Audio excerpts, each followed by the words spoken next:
All right, AMG Podcast, episode number 22. Sherry isn't here this time around, but the gentlemen are joining me. And, spoilers. We're going to talk about Series 2. We're going to talk about the release. We're going to talk about a little bit about sales and everything. We're going to showcase some cards that came in the shop. I will read a couple of your comments from the last episode. The last episode, a lot of you did catch on to that episode and engaged in it, which is great. Left some comments, which is fantastic. Always appreciate that.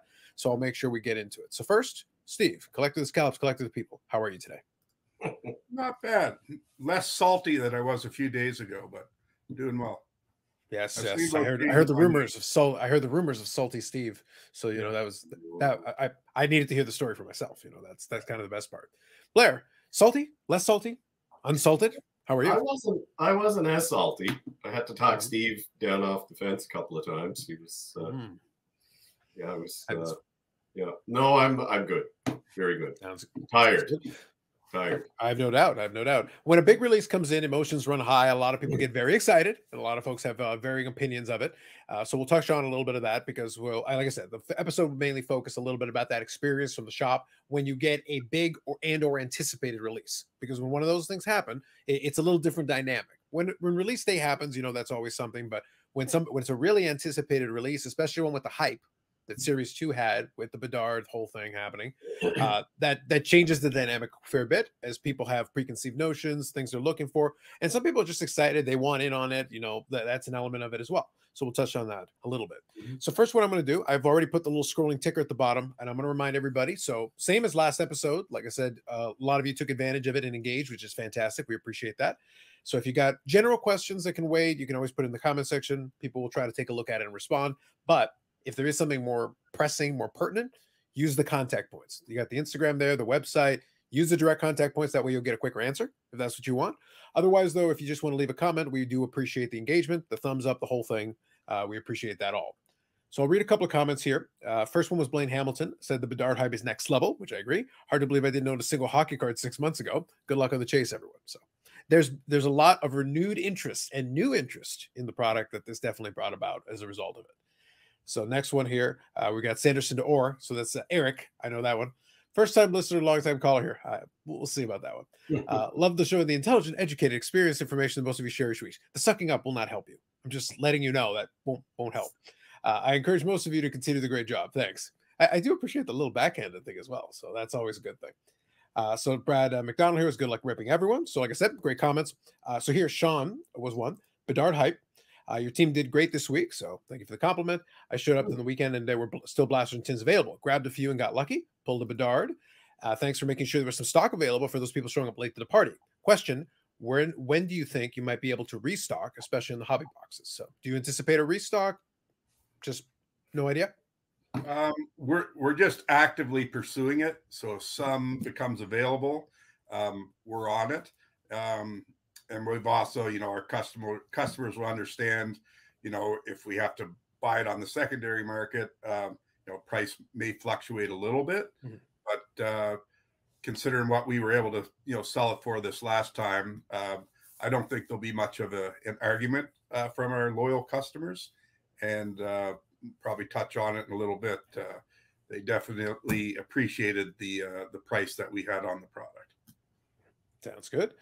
I'll go through a couple more comments here. As I said, I appreciate that everybody did comment. So there's actually quite a number of them. So I'm going to zip through a couple here. So the condition for the Bedard card is that it'd be a 9 of 10 grade, which is correct. For the bounty, for the 1-of-1 bounty, there was some conditions set onto it. So that's Adam 1979. Again, I'm sorry, the way that YouTube shows the handles is a little different than what it'll show up in your regular comments.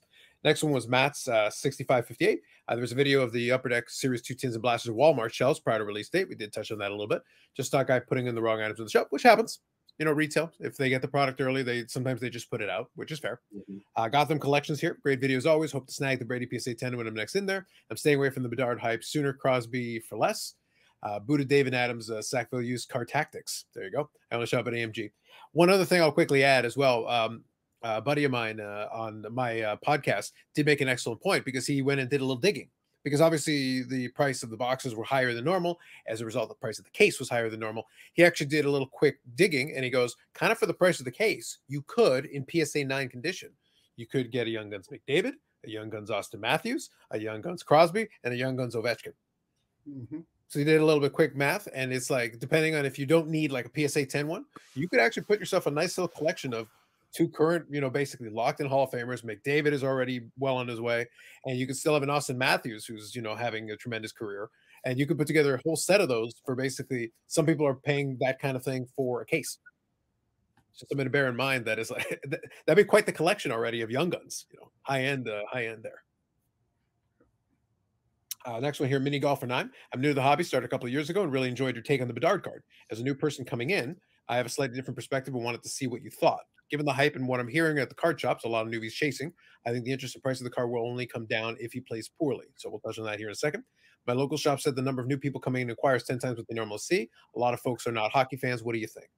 So I want to touch on this here. AMG did respond to this. We're definitely seeing newer customers that we've been seeing, but have been seeing this recently all around. So I'll quickly throw in my take, and then I want to get your gentleman thought on it. I agree with the statement that there are some folks that are outside of the normal hockey hobby who are participating in on this. So demand is stronger than normal for this product. The counterpoint is that the supply is plentiful. When it comes to the upper deck, normally the young guns are meant to be available. So historically, even in past years, we can use that as past. There have always been a fair bit of young guns out there, and there's still a bunch floating in the space today. Connor McDavid. There's still plenty. You want a young gun? We can get you a young gun. You don't have to reach into the dark alleys to find it. It's like, no, you can pretty much get it any day of the week, twice on Sunday. So now you take this product where I feel like it was printed generously, personal opinion. I don't think you'll have any trouble. So the demand is higher, yes, but the supply I think can keep up with it. So that's my thought. Yep, absolutely. But yeah, we are seeing new customers. Actually, Sherry had brought it up the other day. What we are seeing is more female people walking into the store and buying, and just generic questions. I'm like, are you picking this up for your husband or your significant other? And surprisingly, the answer is no, it's for me. So great. So yeah, that's great for the hobby, and hopefully we can keep them as customers or turn them on to other product as well. So that is something we definitely noticed was more females, which is fantastic. Mm-hmm. I think that anything that expands the demographic from a business perspective, that's never a bad thing. It's like anybody and everybody. It's cards. You're welcome. By all means, feel free to participate at any level that makes you happy. And like I said, I think the comment is a good one, and it reflects a different vantage point. And like I said, I don't disagree with part of the thesis there. I do agree there is more people that are interested as a result of this. But I also said the specific thing with this one, though, this particular product, I feel like the supply is there. And you're also going to have more retail is going to hit the shelves. We're going to have a couple of waves of retail that are going to come through. And by the way, EPAC. So there is going to be more available product, down the line here. So we're only looking at wave 1 right now.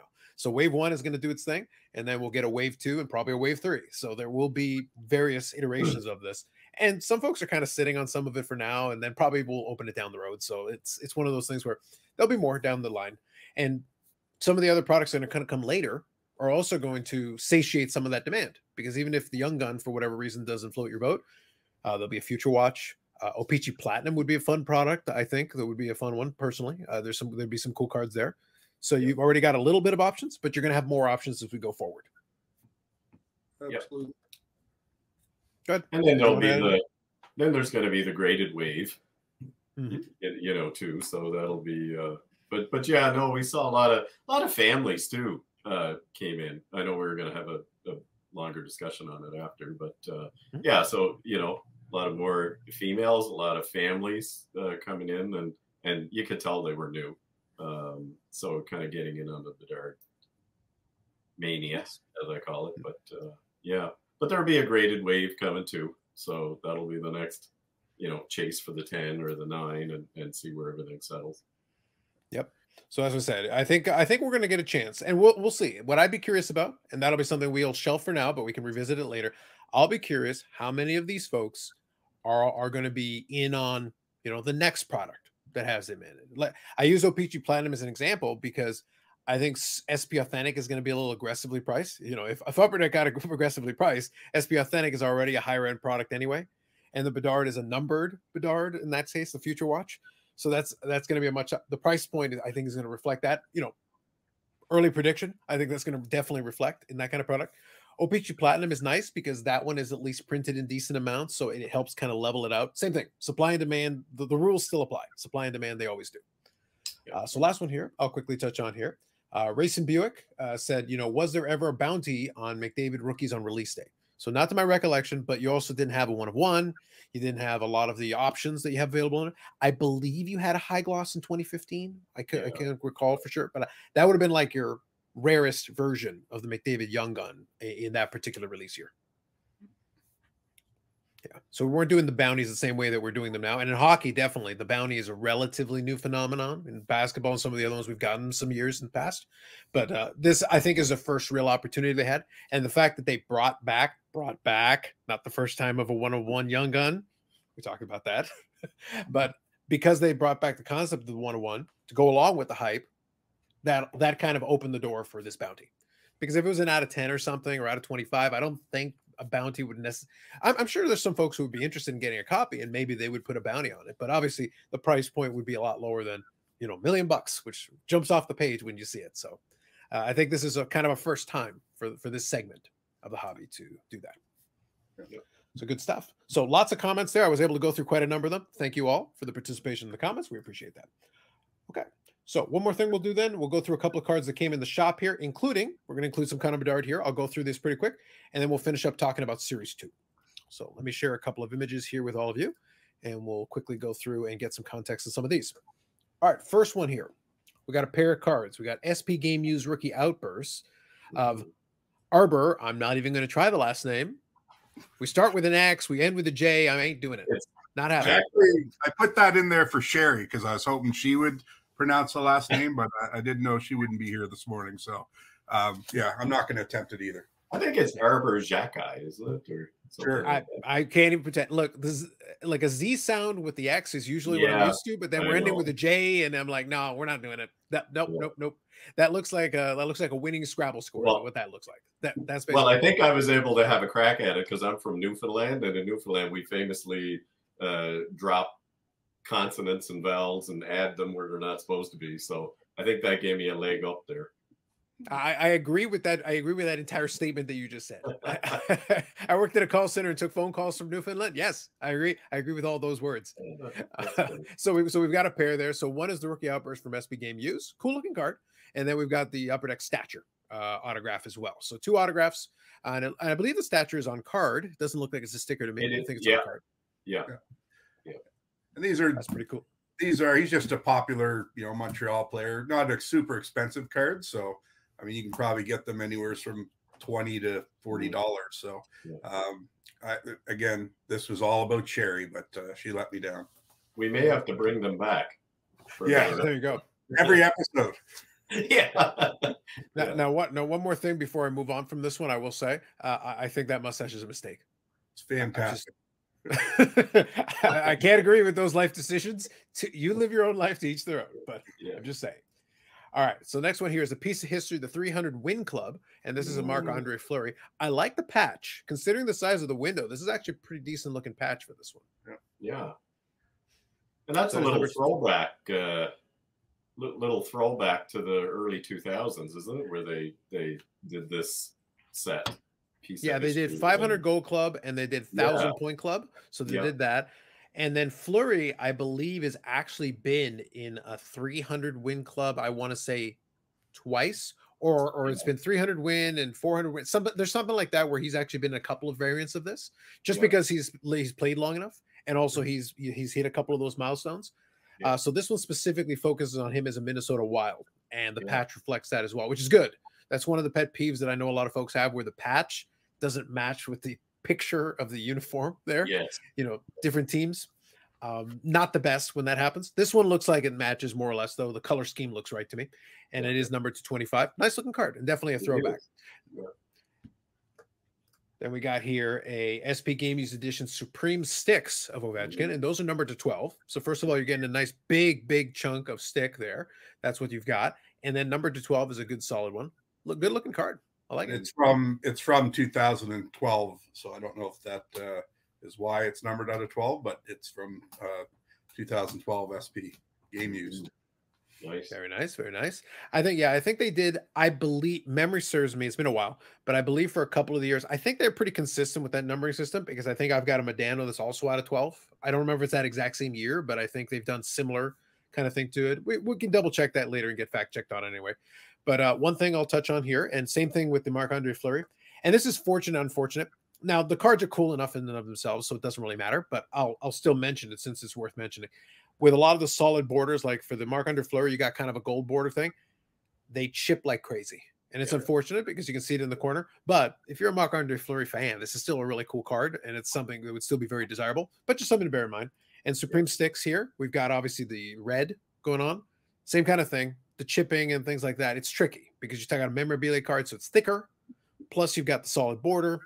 So just, you know, in the spirit of fairness and transparency, something to bear in mind and something you can keep an eye out on your own cards. Next up here, UD Authentics. And this one is a jersey patch.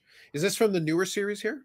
Yeah, it was just one of our customers pulled it the other day, and I was able to purchase it from him. So I guess it's the most recent SP Authentic anyway. I guess 22, 23. Yeah. So design-wise, that's what it looked like to me. I will say, number 25, on-card auto, which is great. And that's a great patch. Yeah. So that's a cool-looking card. Next up here, since we got the Bedard-Mania, let's touch on this one here. So this is from the OPI, and this is one of the variations. So the green, do we know which one this is? I'm not sure what the green is. I think it's like I don't know if it's exactly, I should have went to my paperwork, but a green foil marquee rookie. Yeah. So what I'll say, just basically for folks that are listening to the audio version of it, so it's the marquee rookie from OPI, so the brand new OPI, and you got Conor Bard there. So that is the rookie one, and specifically this is kind of a green foil, so specific rainbow foil. So it'd be like a green rainbow foil, and the way it looks, basically you've got a nice shine going on it, and that is numbered to 33, which right there you've got the combination of nice looking card. And then obviously you have a low serial number. So this is kind of one of those sneaky ones. Obviously, everybody's paying such close attention to Young Gun and everything right now, but OPI came out before that. So if you're interested in getting a Conor Bard, the base version of this is fairly reasonably attainable. But at the same time, some of the numbered variants, I think, are going to be a little bit sneaky for the Bedard collector down the road. So something like this is going to be sitting in somebody's collection at some point, and it's going to kind of hide away. So if Bedard becomes what they hope he's going to be, stuff like this will come out of the woodwork, and I think it'll do very well down the road. So this is this was pulled by one of our customers. He dropped in, got a hobby box, went, and then he reached out on Facebook just to let us know that he pulled it, but we hadn't seen it. So the other day he came in for some upper deck and brought the card with him, so we were able to see it in person and grabbed a couple of pics. And he decided to send it off for grade. So exactly where you were coming from. He's going to grade it, I think, and put it in his collection, and it'll probably sit there for quite some time. He seemed to be pretty happy with it. So, yeah. I think so. I'll speak out of both sides of my mouth in a way, but also at the same time, make sure I'm clear on this. My personal opinion is that with a lot of the base versions of it, if you want it for your collection, do whatever you want, because then it's your personal collection. It's whatever you want to do. My opinion is that at least early days, the Chicago Blackhawks are already mathematically eliminated from the playoffs. They're not a good team this year. The young guys played well, considering the team's terrible. He's actually played quite well, all things considered. I think he's in the lead right now, the betting favorite to win the Calder Trophy. The numbers are good for what the team is, so context matters, but they're not eye-popping. Plus, he had the injury there, which lost him a little bit of time. Yeah. So it's one of those things where in the offseason, so the hype is obviously carrying things and bringing the prices to strong numbers. But then during the off season, things I think will quiet down a little bit. So I think on a lot of the base versions of some of these cards, this is a personal opinion, I think on the base version of some of these cards, I think the price will settle down a little bit and come to more reasonable numbers. So you'll actually have a chance. So if you pull one and that's the card you want, hang on to it, do whatever you want there. But I think for some of us, it's a viable strategy. Or if you happen to pull one early and you're relatively cheap into it, you can go get your money for it early. And honestly, you'll probably have a chance to buy it back this offseason for a little bit of a discount. So you can take advantage of that. But something like this, that's much lower numbered, might behoove you if your hope is to enjoy the appreciation later and you think he's going to be great. then you might want to hang on to some of the lower numbered ones, just because those will be a lot harder to replace. And I don't think the price point will be lower. Maybe it'll be a lot higher. So not advice, not investment advice, but just some observations based on past history on stuff like this. So Connor McDavid is a good model for this. If you want to follow the past, this kind of thing has happened before. So just something to at least consider, depending on how you feel about Conor Bard. So here's the Young Gun, the infamous card in question that a lot of people were chasing after in opening series 2. And we're going to finish with one more big card that we'll talk about briefly. And that'll take us into conversation about the series 2 launch. So we've got that version. And then we've got the Red Outburst numbered to 25. That is one of the, it's not the 1-of-1 bounty card, but this is a very strong card out of this. And the red, to me, pops. I love the look of it. I think it's a fantastic looking card. Yeah, absolutely. One of our great supporters and collectors in the store actually pulled this a week or so ago. So I believe it's going up for auction starting Thursday through Slab Sharks. Okay. There's one on there right now. I haven't checked in a few days, but I think the bidding's around 25,000. So whether this one follows suit or not, I don't know. But we were thrilled for, again, one of our good, supporters of the store. So anytime something like that happens, definitely worth mentioning. Absolutely. Generally, now, Now, one kind of fun thing with this one, obviously, since Bedard is in the red jersey in it, it's almost like a color match. It's a nice aesthetic to go along with it. So that's one thing to bear in mind. The other thing is I'm a big fan of the Outburst in general. I think one of the sneaky cards. So what I said a moment ago, so this is just coming at it from my collector's hat on. I think for somebody, again, if you just want one, regardless, get the Young Gun, get the OPI, get any of them that you like, any of them that make you happy. But I think if you're kind of sitting back and you don't want the most common version of it, obviously something like this is going to be very pricey if you try to get your hands on it. But I think that the clear cut, I think, is going to be a bit sneaky because I think given the prices of some of those are so, by the way, it's not cheap. Just to be clear, they're not selling cheap. But I look at the price relative to the boxes, the price relative to the case. So if you're somebody who's opening 5, 6, 7 boxes, I'm sitting there like, I'd almost rather kind of put the money towards a clear cut or even the Silver Outburst, which I think is a great looking card as well. So it is less available than the regular Young Gun, but not so prohibitively difficult that the price hits 5 figures and goes absolutely crazy. So if somebody wants to kind of stow away a couple of them, I would grab a couple of the slightly tougher versions and then be like, okay, there you go. Then at least you got a tougher piece. There's going to be lots of the regular Young Gun out there, but there will be less so of some of those outbursts and clear cuts and some of the other versions as well. Yeah. So that's where scarcity can kind of play into your favor. And last point I'll make on this one, just be, again, condition conscious. It's going to be tough. I think if you want to send some of these in for grading, by all means, have at it. But just be aware that the edges and the chipping, same issue that I talked a little earlier on a different card. I think it's going to be tough with some of these. You're going to see it because it's going to show up a lot more with that kind of shiny border and everything. Just some stuff to bear in mind, but some great cards.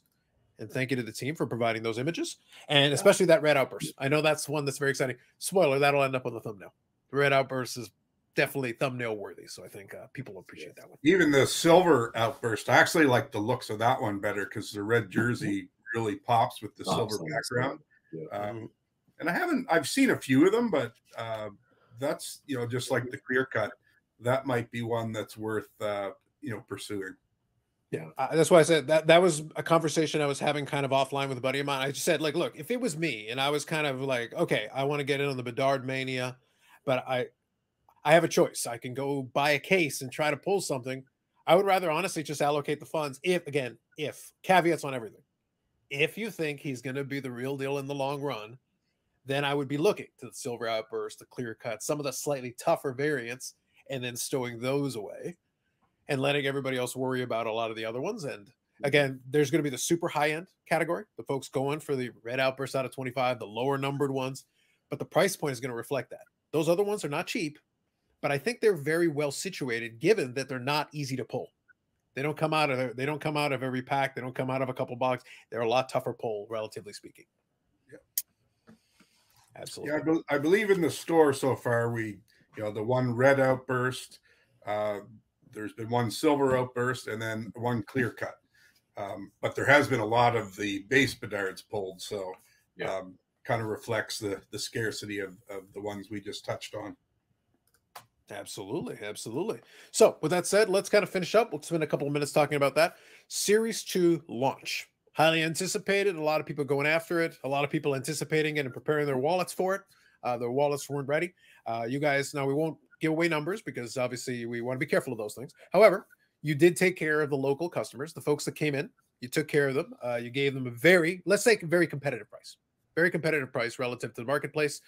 Took care of them in that sense. So how was the response? How did people appreciate coming in? You know, people run to the boxes. What was the feeling and sentiment when things got put in the store? Well, we had a beyond competitive price.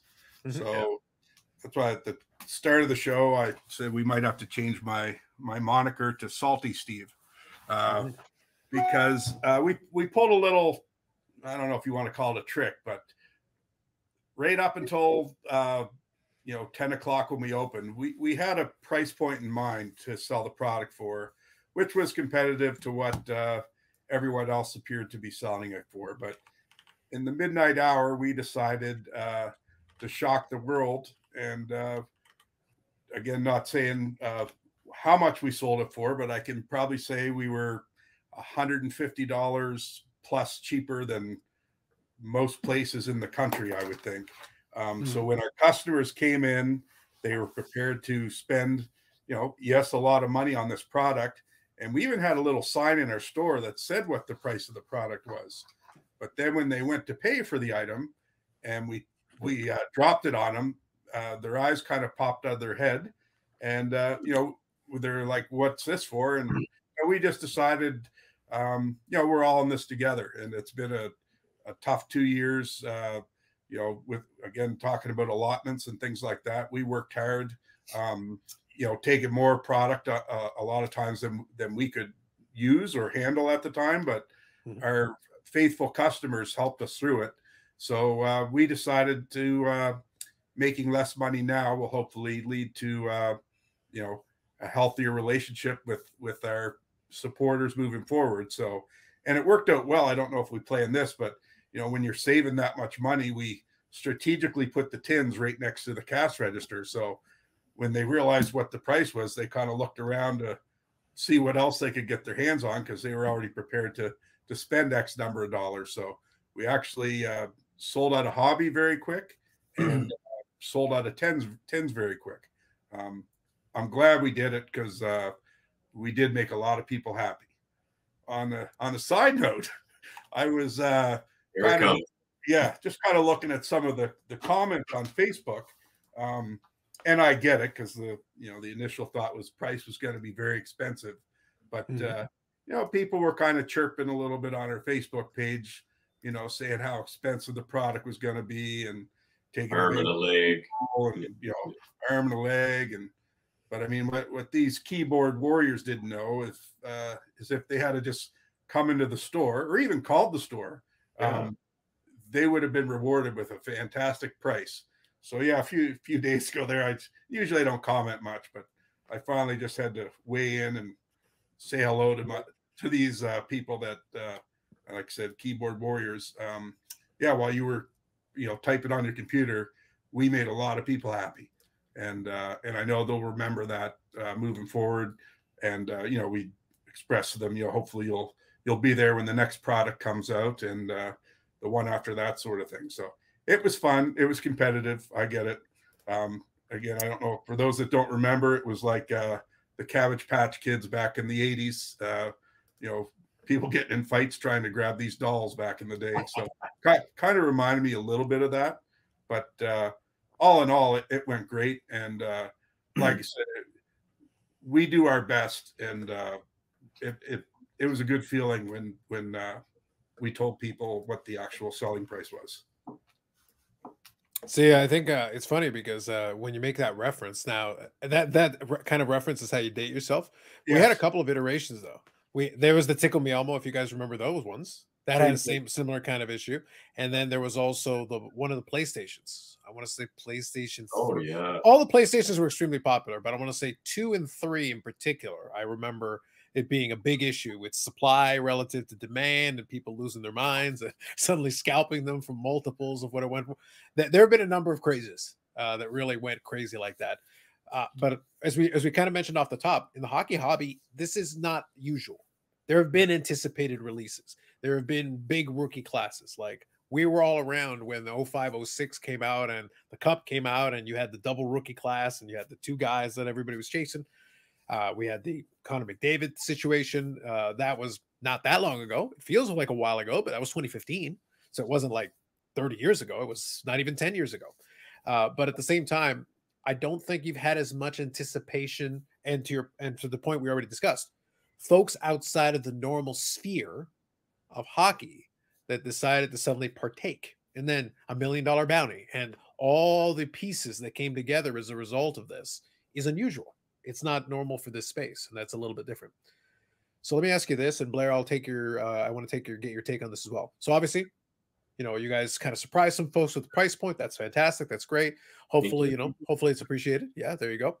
But so here's my thing. A lot of folks were opening product. Folks were pulling the Bedards, pulling different things. Yep. Did anything surprise you? Observations or anything from either stuff that was getting pulled or people's responses to things? Anything catch your eye or ear?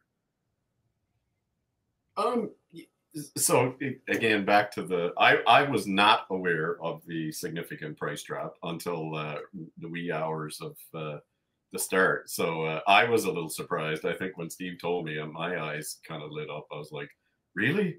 And then I was like, but this is going to be fun. This is going to be awesome. But no, the first few faces through the door that got the product, and when we explained what we were doing, it was funny because they were, like Steve said, they were ready to pay the price we had set. And when we told them they didn't have to pay that, and they were like, what do you mean? And when we told them, they were yeah, there was a lot of happy. It was fun. It was so much just to do that and be able to tell people, like, you don't have to pay this, you can pay this. But yeah, the first Bedard that I saw pulled was from a young guy. He came in a little early. We didn't think we'd have the product, but so he bought a blaster. That's he was coming in to get a blaster, I could tell. And so he went over and pulled it and opened it, and then came back, and he was beyond excited, to the point where, like, I could see he was kind of all over the place, and he was phoning somebody, and he laid the box down, and I'm like, oh, you got a Bedard, and he was like, and he couldn't barely talk, and he couldn't put it in a holder. So I was like, I'll take that from you, and I put it in a sleeve and a holder for him. And but he was beyond. That was the first one, I think, that was pulled in the store from a blaster. But no, just a sheer excitement, and it was awesome to be able to do that for the people. With the hype and all that stuff, it was so cool to be part of it. Little crazy, phone calls, it was all that stuff. That was a little overwhelming. Traffic through the store, I did expect, because we had been telling people, like, don't come till later in the afternoon. We got to get it, process it, make sure it's all there. It was a huge order. But we did get a little earlier than anticipated. So I think that, but just sure throughout the days and the day and the day following, like, it was just constant. Like, that's all we could really do, besides maybe price a few young guns or something. It was pretty consistent. A lot of new faces, a lot of people we hadn't seen before, the regulars. But yeah, no, it was just fun. The excitement, when people, obviously the people that were going to open it in store, that was the most excitement, because you were waiting to see if they got it or not. Some disappointment because he's not in every box, but yeah, it was definitely a few busy days, and even yesterday, it's continuing. So we're down to our blasters, of course, but we anticipate those will be gone very shortly. It's definitely the most of a product I've ever seen open in the store. Oh, totally. Yeah. 10 people come in, 7 of them rip it right there. Yeah. And of course, where we have the PSA facility located, a lot of them just would jump right over to the PSA side, and hand them into some PSA employees, and send it off quickly. So a lot of them are a race to get it back fast. So right. It works. We work well together. Think it makes sense. So one last question then that'll kind of leave us out on. So how much of a social media presence was there with folks as they're pulling stuff, taking the images for the gram, Blair, it's like as a social media maven, how many people were you sitting there, your fellow people, taking the images, capturing the moment as they tried to pull the Conor Bard or succeeded in some cases? Yeah, there was quite a few. Unfortunately, I had left the store when the Red Outburst was pulled in store. I was done. I think I bailed at 4, long day. But yeah, no, there was people. It was exciting. The first ones would pop up and hey, just went in and got a blaster, got this, and then the excitement of people watching it, or seeing the posts, commenting, awesome, good for you, and yeah, it happened pretty quickly. I couldn't give you a number because it was just between that and then the people trying to find out exactly what we had left. Of course, people wanted the prices, which, we can't put that up on our post except a message. But yeah, there was a lot of back and forth like that, people pulling stuff and, people congratulating, and then, how much was it? What do they got left? Asking us that thing. So it was quite that, keeping on top of that and trying to make sure we answered as much of that was awesome too. Yeah, we definitely want to thank our customers, for their support and their support online too. A lot of them got very protective of the store, on those negative comments. So again, we really appreciate that coming to our defense. And I get it. Everyone's entitled to their opinion. So when you give one, don't be surprised if you get one back.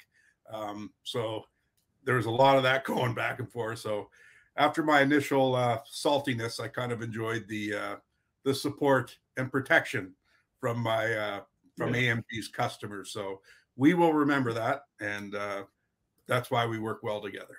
And I will continue to be the collector of the scallops. He's actually coming in today with more scallops. So we did another deal a few days ago. That I did. That I did. Interesting. No, all right. If I had a sec too, I'd like to reiterate what Steve said. Yeah, it's you really do get the, with anything like this, you're going to get the positive, you're going to get the negative, and or somewhat negative. Guys saying, oh yeah, they're going to jam you for this. It's going to cost you an arm and a leg, or your firstborn, all those kind of comments. But it was nice to see that there was a lot of support out there for us, because that's what we try to do. Like Steve, we're all in it together. We're trying to, it's our job. It's a collecting business, and but we always try to do our best, whether we're buying stuff or selling stuff. Obviously, we have to make some money, or we can't do this. But yeah, it was nice to see the support. And we're always trying to do what we can for the collecting community. And it's a good collecting community. A lot of people strong, based on our shows and the people that come in the shop and our trade nights. And so it's a fun job. There you go. So some fine words to close off on, because you guys got an open a store shortly. So I want to make sure we get you off to do that.